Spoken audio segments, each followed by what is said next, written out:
Hello friends, welcome to my channel V commerce academy, जिथे मी वंदना तुम्हाला शिकवणार आहे अकाउंट हा विषय अत्यंत सोप्या पद्धतीने। तुम्हाला एक विषय माहिती आहे, बुक कीपिंग अँड अकाउंटन्सी। ठीक आहे, बुक कीपिंग अँड अकाउंटन्सी आपण वाचताना बुक कीपिंग अँड अकाउंटन्सी एक विषय म्हणून वाचतो, पण बुक कीपिंग अँड अकाउंटन्सी हे दोन्ही वेगवेगळे घटक आहेत किंवा दोन्हीही वेगवेगळे आहेत। आपल्याला काय वाटतं, बुक कीपिंग म्हणजेच अकाउंटन्सी किंवा अकाउंट म्हणजेच बुक कीपिंग। तुमचा हा डाऊट आपण आजच्या व्हिडिओमध्ये क्लिअर करू, त्यामुळे आजचा व्हिडिओ मिस करू नका। अजून चॅनलला सबस्क्राइब केलं नसेल तर चॅनलला सबस्क्राइब करा आणि व्हिडिओला लाईक करा, शेअर करा आणि सबस्क्राइब करा। चला तर सुरू करू आजचा व्हिडिओ। आजच्या व्हिडिओमध्ये आपण बघू relationship between book keeping and accountancy. Keeping म्हणजे काय? बुक कीपिंग म्हणजे बुक म्हणजे काय? पुस्तके। कीपिंग म्हणजे मेंटेन करणे। बुक कीपिंग म्हणजे काय? पुस्तके मेंटेन करणे। म्हणजेच बिझनेसमध्ये आपल्या ज्या डे टू डे ट्रान्झॅक्शन आहेत त्या काय केल्या जातात, रेकॉर्ड केल्या जातात किंवा त्या नोंदवून ठेवल्या जातात। मग त्या सगळ्यात आधी कुठे नोंदवल्या जातात? त्या बुक कीपिंग मध्ये नोंदवल्या जातात। आपल्या डे टू डे ट्रान्झॅक्शनचे बिझनेसच्या ज्या फायनान्शियल ट्रान्झॅक्शन आहे तर त्याचे रेकॉर्ड सगळ्यात आधी बुक कीपिंग मध्ये मेंटेन केले जातात। मग बुक कीपिंग म्हणजे काय? रेक्सच्या day to day financial transaction आहेत त्या रेकॉर्ड करणे, त्यांचं क्लासिफिकेशन करणे, तर यालाच आपण काय म्हणतात, बुक कीपिंग। आपल्या बिझनेसमध्ये ज्या रोजच्या ट्रान्झॅक्शन आहेत त्या सगळ्या रेकॉर्ड केल्या जातात। मग बुक कीपिंग मध्ये आपण काय करतो? बुक कीपिंग मध्ये आपण ट्रान्झॅक्शनच्या जर्नल एंट्री पास करतो। याच्या आधीच्या व्हिडिओमध्ये आपण अकाउंटिंग प्रोसेस बघितली। अकाउंटिंग प्रोसेस मध्ये अकाउंटिंगची फर्स्ट स्टेप काय? ट्रान्झॅक्शन आयडेंटिफाय करणे, मेजर करणे, त्याच्यानंतर त्या ट्रान्झॅक्शन रेकॉर्ड केल्या जातात। मग ह्या ज्या स्टेप आहेत, ट्रान्झॅक्शन आयडेंटिफाय करणे, रेकॉर्ड करणे, ही स्टेप आपण कशामध्ये करत असतो? बुक कीपिंग मध्ये करतो। त्याच्यानंतर त्या ट्रान्झॅक्शन क्लासिफाय केल्या जातात, वेगवेगळ्या अकाउंट मध्ये ते काय केल्या जातात, दाखवल्या जातात किंवा पोस्ट केल्या जातात। यालाच आपण काय म्हणतो, लेजर पोस्टिंग। मग हे लेजर सुद्धा कशात मेंटेन केलं जातं? बुक कीपिंग मध्ये मेंटेन केलं जातं। म्हणजेच बुक कीपिंग मध्ये आपण काय करतो? ट्रान्झॅक्शन रेकॉर्ड करतो, क्लासिफाय करतो आणि त्याच्यानंतर त्याचे अकाउंट मेंटेन केलं जातं, फायनल अकाउंट बनवलं जातं, ते आपण अकाउंटिंग मध्ये करतो। लक्षात घ्या, बुक कीपिंग ही एक छोटी कन्सेप्ट आहे जी अकाउंटिंग मध्ये इन्क्लूड असते। आणि अकाउंटिंग कशामध्ये इन्क्लूड असते? अकाउंटन्सी मध्ये इन्क्लूड असते। म्हणजे अकाउंटन्सी एक ब्रॉड कन्सेप्ट आहे, त्याच्यामध्ये अकाउंटिंग आणि बुक कीपिंग हे दोन्ही त्याचे पार्ट आहेत। ठीक आहे, बुक कीपिंग ही प्रायमरी स्टेज आहे। बुक कीपिंग मध्ये आपण ट्रान्झॅक्शन रेकॉर्ड करत असतो, क्लासिफाय करत असतो आणि अकाउंटिंग ही त्याची सेकंडरी स्टेप आहे किंवा त्याच्या पुढची स्टेप आहे। ठीक आहे, आता इथे बघा, आता आपण काय बघू, distinction between book keeping and accountancy. Book keeping आणि अकाउंटन्सी मध्ये फरक काय आहे? बुक कीपिंगचं मेन फंक्शन काय? ट्रान्झॅक्शन रेकॉर्ड करणे।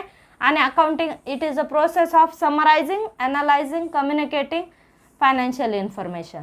ठीक आहे, आणि अकाउंटिंग मध्ये त्याच्या पुढच्या स्टेप जे आपण अकाउंटिंग प्रोसेस मध्ये बघितल्या, अकाउंटिंग प्रोसेस मध्ये पहिल्या ज्या 4 स्टेप आपण बघितल्या तर त्या स्टेप कशामध्ये येतात? त्या स्टेप बुक कीपिंग मध्ये येतात। आणि त्याच्या पुढच्या स्टेप समरायझिंग, अनालायझिंग, त्यानंतर डाटा कम्युनिकेटिंग, तर ह्या स्टेप कशामध्ये इन्क्लूड होतात? अकाउंटिंग मध्ये इन्क्लूड होतात। ठीक आहे, बुक कीपिंग ही प्रायमरी स्टेज आहे, त्याच्या पुढची स्टेज अकाउंटिंग आहे। बुक कीपिंग कोणती स्टेज आहे? प्रायमरी, आणि अकाउंटिंग ही सेकंडरी किंवा याच्या पुढची स्टेप आहे।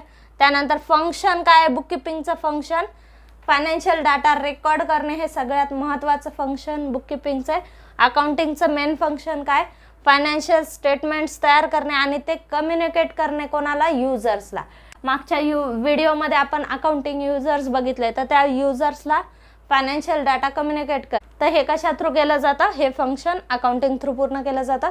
त्याच्यानंतर आहे रिस्पॉन्सिबिलिटी। बुक कीपिंग मध्ये जे जर्नल आणि लेजर जे मेंटेन केले जातात तर ते ज्युनियर स्टाफ द्वारे मेंटेन केले जातात।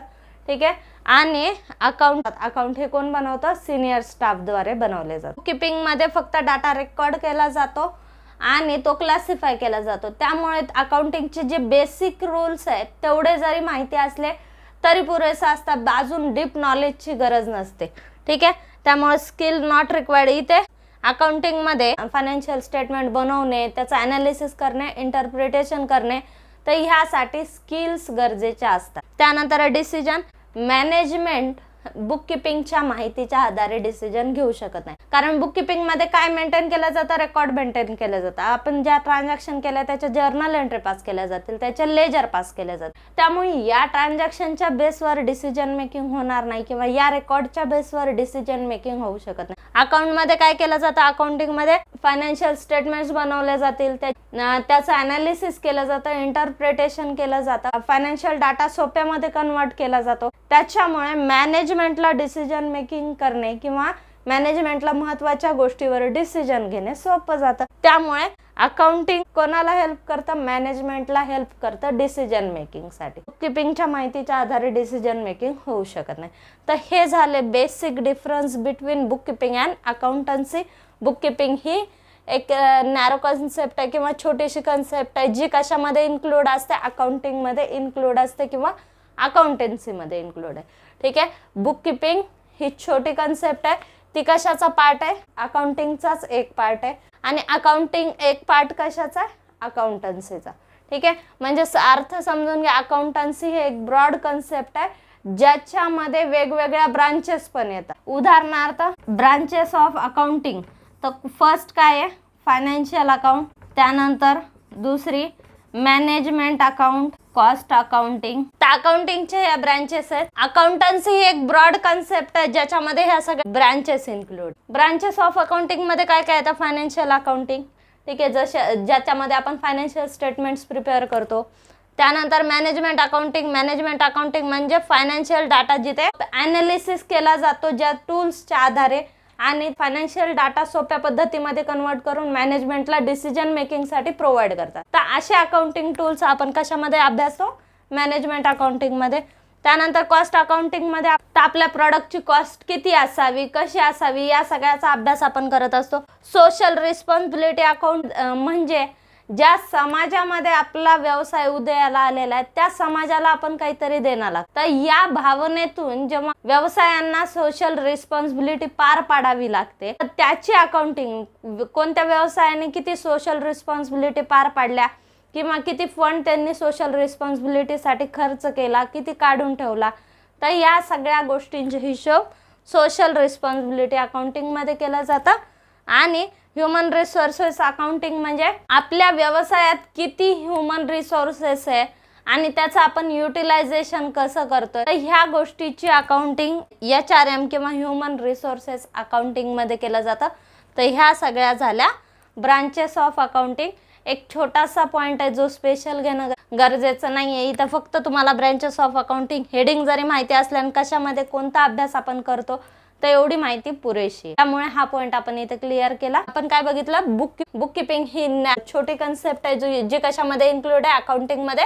अकाउंटिंग सुद्धा कशामध्ये इन्क्लूड आहे, अकाउंटन्सी मध्ये. अकाउंटन्सी ही ब्रॉड कन्सेप्ट आहे ज्याच्यामध्ये ह्या ब्रांचेस सुद्धा येतात. तर आजच्या व्हिडिओमध्ये आपण काय बघितलं, बुक किपिंग म्हणजे काय, अकाउंटिंग म्हणजे काय किंवा अकाउंटन्सी म्हणजे काय, आणि त्याचा आपण बेसिक डिफरन्स बघितला. आय होप तुम्हाला आजचा व्हिडिओ आवडला असेल. व्हिडिओ जर आवडला तर तो कमेंट बॉक्समध्ये नक्की कळवा. चॅनलला अजून सबस्क्राईब केलं नसेल तर चॅनलला सबस्क्राईब करा आणि व्हिडिओला लाईक करा, शेअर करा आणि सबस्क्राईब करा. थँक्यू.